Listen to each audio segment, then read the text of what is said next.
14 years ago, Alec Baldwin was able to see the problem that is happening today. Children can be easily manipulated by one parent into hating and fearing their other parent. This is child abuse. This is domestic abuse by proxy. This is called parental alienation. But it is possible to fight. Adult children do wake up to reality. Alienated parents do get their children back.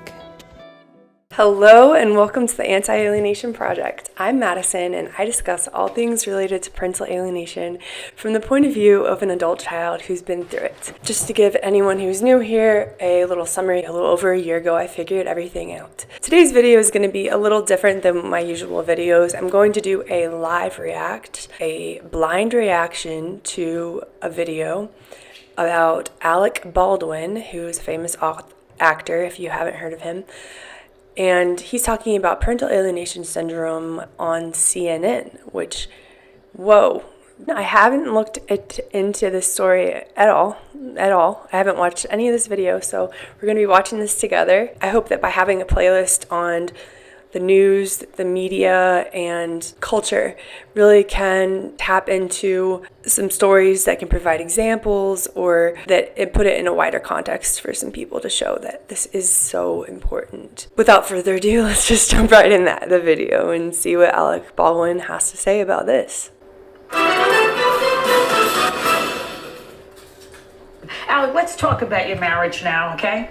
I say do we have to? Well, you do, because you're in a good place about it. You have distance now. You can talk. Tell me about Kim. What was it about Kim Basinger that attracted you to her, besides the obvious beauty? He's so funny. You gotta love him. What was it? To me, none of that matters. What I've learned is that there are relationships. This is why I wrote the book, A Promise to Ourselves, right, from St. Martin's Press. Yes. I wrote the book because there are people I know who they can have a collaborative divorce. They can have a divorce in which everybody has some dignity and they can resolve these issues without lawyers and judges and court-ordered therapists and everything intruding in their lives. We're going to talk about that with some people that I brought on the show with me, Mike McCormick, and some people who are activists in the shared parenting movement. Let's put it this way. So much of what I went through the last 8 years, it was unnecessary. It was Gosh, right off the bat, so many important points there. Like, my parents' divorce was so high conflict, for example, and that's why I thought as a child I didn't know that there could be amicable divorces or that there could be, that divorce was anything but high conflict. And that's just how I feel about most of the past 20 years. I feel as though it is unnecessary. The pain I endured and the beliefs that I had about my dad not loving me, it's all unnecessary. So yes, Alec Baldwin, it is unnecessary, you're right. It's manufactured, it's fabricated, it's all of this drama, pain, trauma, heartache that is contrived in order to hurt other people. Unnecessary. And it costs a fortune, and more the psychic toll. I mean, I aged like 20 years in the last 8 years. Really, it killed me. I was really tired. I know. The book, it comes through in your book. Yeah, it's pretty heavy. That you went through. But that's behind, in other words, all of that is behind me now, to the extent that I think that people do get tired. I mean, I can't think of anybody I have less respect for than some of the lawyers involved with my case and some of the judges. Well, see, I'm divorced also, but we had no money, so we didn't engage. How long were you married? 16 years. How long did you know him before you got married? 16 minutes. Right, so you married somebody you didn't know? A year and a half. So, you I met knew him him in college. So you were very young, and you were married to him, and you had no children? We do have a daughter. You have a daughter. Yeah. How old is your daughter now? She's 37 right now. And how does she get along with both? Is she still alive? Yes, he is. And she's cool with both parents? She gets along with him. It was a difficult divorce. As she can't stand. Does she close with you? No. We don't have the alienation issue in our family. So you did not stand in his way from parenting the child? Not at all. See, that's the way that it should be. No, and he certainly did. You should encourage people should encourage it. But you say something about 50-50 custody. I'm not sure if I agree with that particularly. I don't know. Why? What about it? Well, because why should it be 50-50? Well, you're on The View. Why shouldn't it be 50-50? You have two parents. This is what really gets me riled up. Nature does not make mistakes. And this might be a controversial point for some people to hear, but nature does not make mistakes. There is value in having a father, and there is value in having a mother, and that value is equal. This is what scientific studies also prove. Children in fatherless homes suffer. Children in motherless homes suffer. Anytime I hear anyone criticize why there is a father's rights movement, it's a red flag. As a mother myself, nothing makes me happier than watching my husband and my daughters develop their special, loving bond. It's a very narrow-minded view to think that because a woman carries the baby, nourishes the baby, gives birth to the baby, that the father automatically doesn't deserve equal parenting time. If I'm missing something here, please leave it in the comments below what I'm missing. I am a woman. I obviously carried both of my daughters in my womb. I gave birth to them. I nourished them. I've been a stay-at-home mom with them for now over 4 years. I know the importance of attachment styles, and I recognize the crucial role of a loving mother. At the same time, and two things can be true at once, so at the same time, I respect my husband as he has his role as the father. I honor his role in our family as their father, and I can't imagine a scenario where if you have two loving parents, that is to say, neither of them have any pathological features, neither of them are trying to take the child away, I can't imagine a scenario in which it would be best for the child to have anything but 50-50 custody. That's my personal opinion. Constituency you have to suck up to a feminist constituency. No, it has nothing to do with that. Oh, it doesn't. If the father is more present, then he should be there more in the divorce. No. But here's the thing, and that is that I believe that 50-50 custody should be the default position for men who want and earn 50-50 custody. If during a divorce proceeding or custody proceeding, you determine that the father was never there, he's only doing it to spite the mother. He's only taking half of something that he doesn't want to reduce someone else's time. Like in West Virginia has a very important law right now where custody is allocated after an analysis is done of how the parenting duties were divided during the marriage. So, for example, if you and I are married and we have a kid and you go off to work every day, and I come and we get divorced and I say, I would like to have 50-50 custody, and you say, no, you worked all the time, I can go to court in West Virginia and say, well, you worked all the time too. We both had careers that took us away from the child, so it wasn't like you parented more than I did. But understand also that no one who I work with or no one who I'm in touch with in terms of this issue, like McCormick and people like that, men who abuse their wives, men who abuse their children, men who neglect their children and don't pay their custody and so forth, those people are the enemies of the shared parenting movement. Of course. I don't want just anybody to automatically get custody. I want qualified men who want it, because many men don't want it. That's a very important issue as well. Do you remember the moment when your marriage fell apart? Because I can almost remember mine. Tell me yours. No, you tell me yours. All right, tell me yours. I'm sick of myself I'll already. tell you what color underwear I have on, and you tell me what was the moment when you said, this is not going to work? I don't really, I can't even really remember. It's all like a blur to me now, and it doesn't really matter to me. I feel like I met someone, and they were someone who was an incredibly alluring person, and I was new in my business, and I met someone who was very interesting, and I was at an age.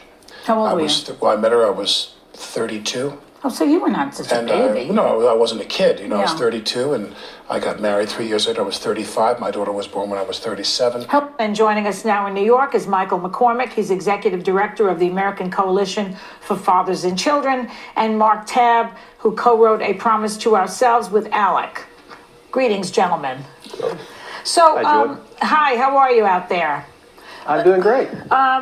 Michael, let me start with you. What is the importance of this book, do you think? Well, I think with respect... I think I need to read this book. I think I'm going to look into this book and read this book, and then I'll maybe do a video on this book. That book, Alec has articulated something that hundreds of thousands, if not millions of people in this country have experienced, and that's the pain of separation from their child. That's the inability to parent the way they want to parent. And you call that parental alienation syndrome? In an extreme form, it's parental alienation. Now, I'm not going to debate whether it's a syndrome or whether it's not a syndrome, but certainly parental alienation exists, and anybody who works in this area and parents all around the country have actually experienced that. And Mark, you helped Alec. Michael McCormick, I like you. I like what you have to say, Michael. He also wrote a book with your brother, Stephen, right? I met Mark through my brother, Stephen. He'd written Stephen's book, Unusual Suspects, with him. And I met Mark. We all went down to the Super Bowl a couple years ago in Miami. And Mark is just a great guy, and I loved working with him. He was a dog. Mike, isn't it sort of natural sometimes when people get divorced for one parent to be somewhat alienated from the kid? You know, there's some estimates. No, I will answer your question. No. Healthy-minded people realize the damage that would cause on their child. So they make a point to encourage their child to continue the relationship with the other parent. Say that, yeah, in up to 80% of the cases, there's some level of alienation. But what we see is that there's a wide range. So it can be from very mild to very, very severe. In Alec's case, it was severe, in your opinion. In my opinion, it was severe. I mean, he was frustrated at every turn with respect to just enjoying a natural relationship with his daughter and being her father. What made it so severe, do you think? And whose fault was that? Well, I think there's a combination of factors. Okay, I really get the sense from this lady that she doesn't believe either the story or she doesn't believe in parental alienation. I don't think she's interviewing him in a very empathetic or kind manner. I kind of feel uncomfortable with their questioning. I think that the court system today enables a parent who's inclined to be an alienator. The court will allow that to happen. I think that's unfortunate. That all the vehicles to fight are already built into the system. Wow, how sad, how sad. This interview was 14 years ago. How sad. And things have only gotten worse. Worse. If this doesn't open people's eyes, this is 14 years ago. If there's a predisposition to that. So I think that's an important distinction, and that is, forget about the litigants, because which is hard to do, but just for the purposes of this discussion, you know, litigants come and people come to the dissolution of a marriage with a lot of bitter feelings. Marriage is still a very important commitment to people. They have a lot of hope. They certainly didn't plan on things going that way. There's a lot of blame and acrimony. These are two people that should not be principal witnesses against each other in a trial.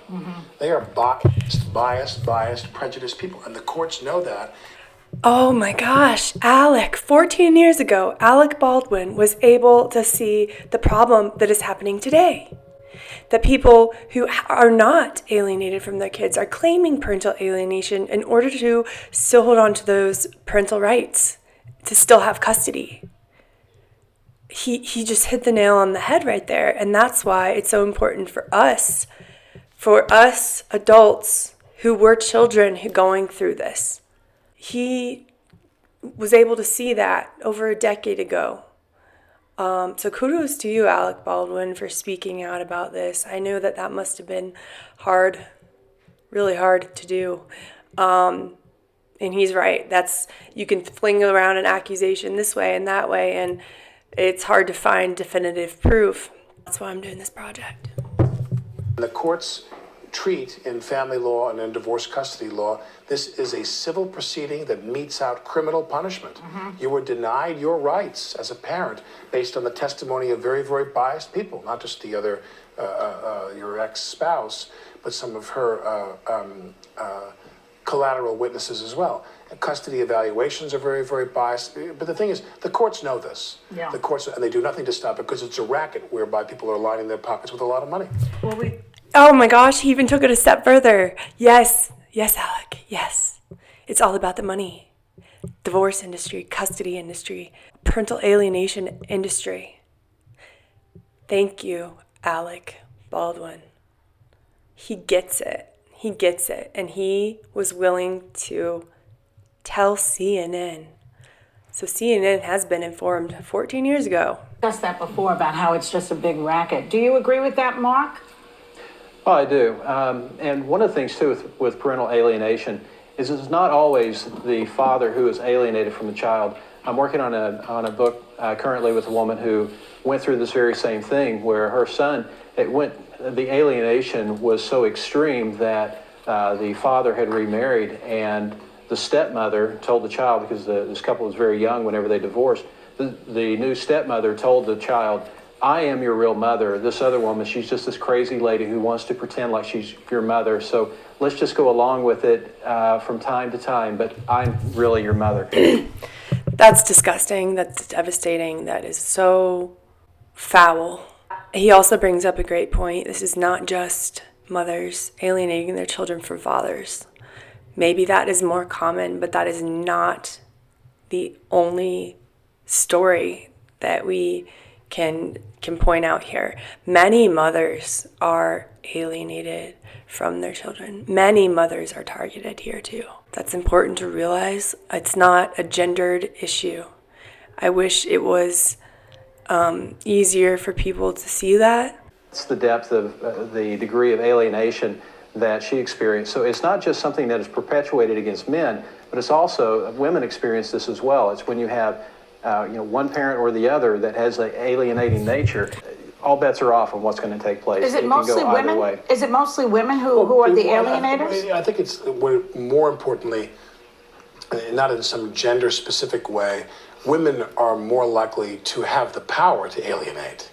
Women are more likely to be given primary custody of a child because of the way that the processes have evolved over the years. So a woman is more likely to have primary custody and therefore alienate the father from them. But the point is that the courts and the judges, forget about the lawyers. The lawyers are going to do anything they can to keep conflict resolution out of the courtroom.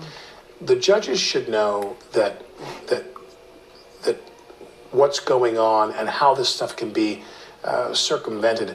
There are recommendations that judges and some family therapists who work outside the system.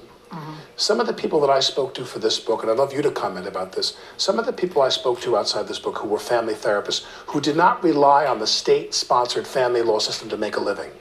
They weren't a part of the conspiracy. Yes. They work in family law outside of that. They don't take referrals from judges and so forth. They have their own very healthy practices. These people spoke scathingly about the system. That's an important point. Yeah, people who don't have skin in the game, people who don't have something to gain, or people who don't have something to lose, can speak more honestly, freely, and they have less bias.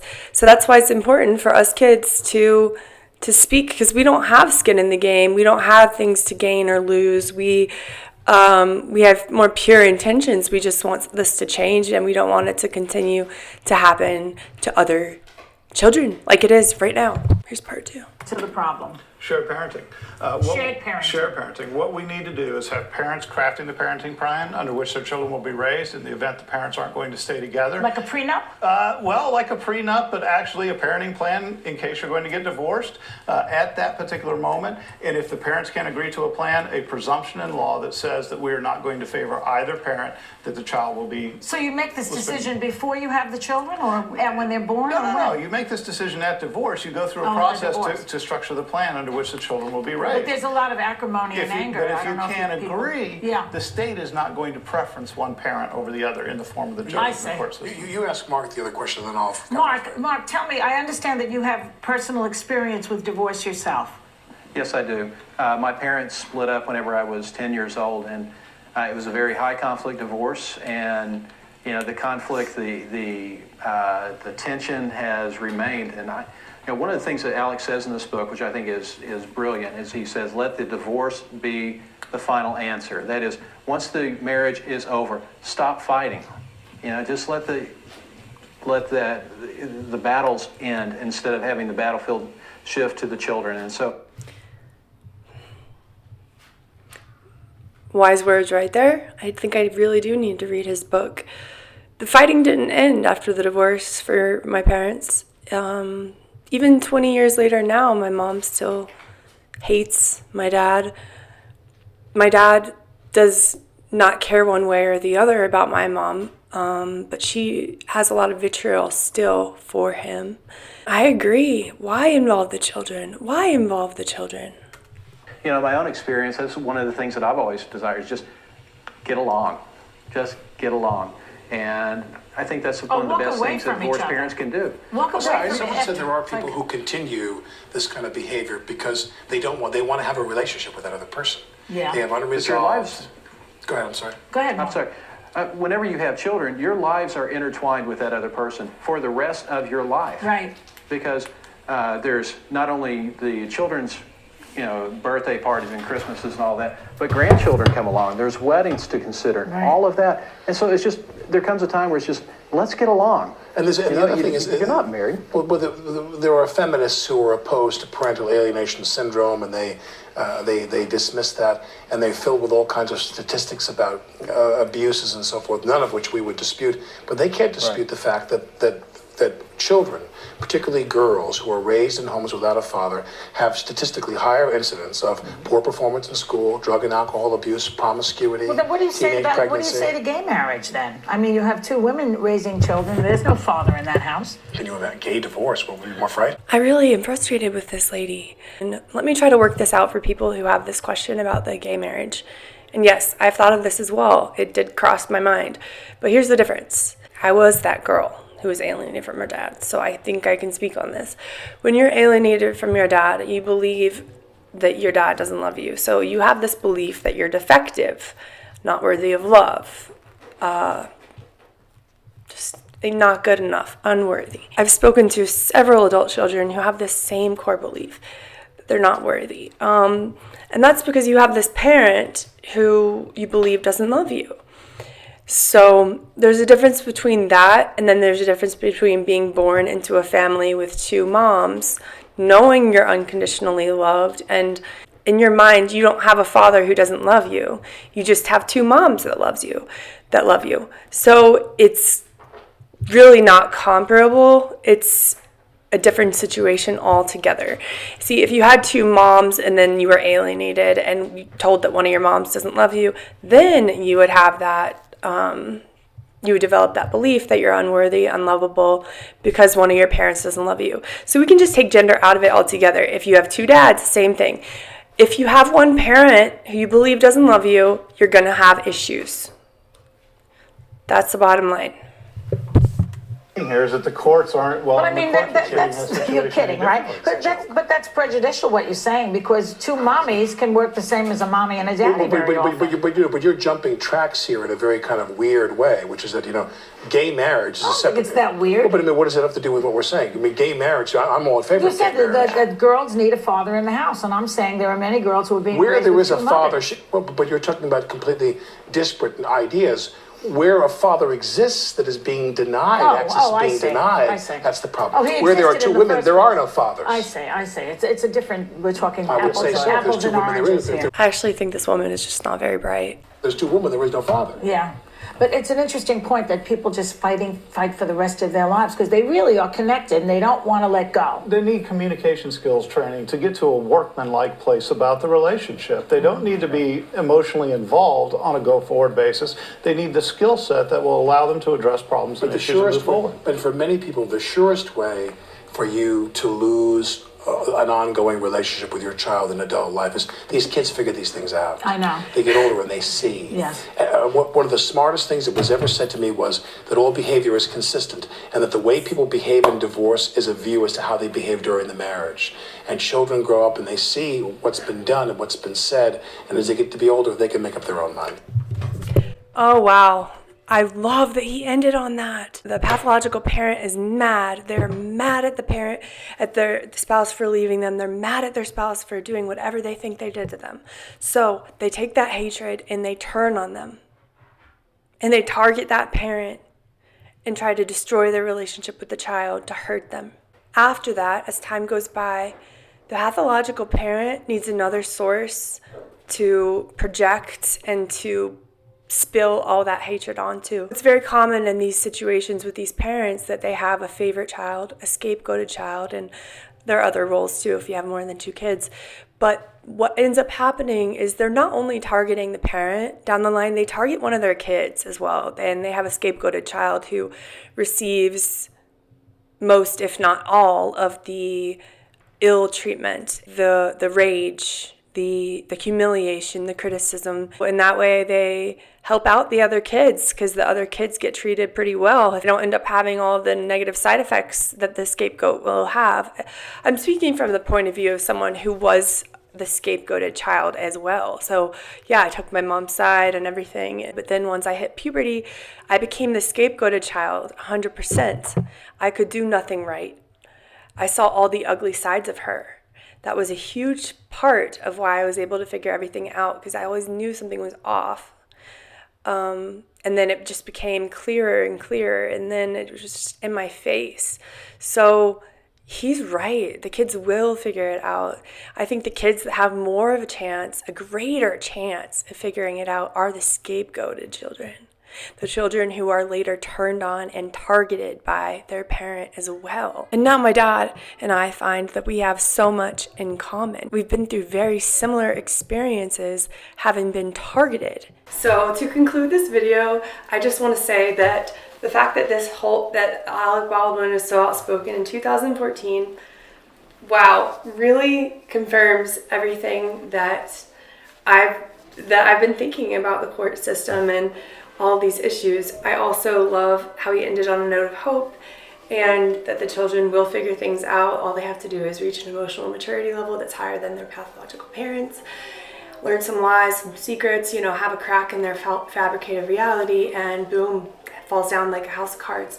I just wanted to say thank you so much for watching this episode. Thank you for the support. If you've been watching for a while, if you get something out of this channel, please subscribe and make sure that you hit the bell and the notifications so that you will get notified whenever I release a new video. I have a lot of exciting interviews coming up and panels with 3 or 4 adult children and having discussions and talking about controversial topics, as well as panels of 3 or 4 alienated parents talking together about their experiences and addressing certain topics. If you like this video, let me know in the comments below and I will do more reaction videos. I love talking about parental alienation in the news and the media because I think that while headway has been slow to occur in legislation, maybe we can make some changes with the media and with news. So yeah, let me know what you think in the comments below. Let me know what you think about Alec Baldwin and his situation. That's all for today. Thank you for watching the Anti-Alienation Project. I hope you gained something from this video. Thanks for watching. See you next time. Bye.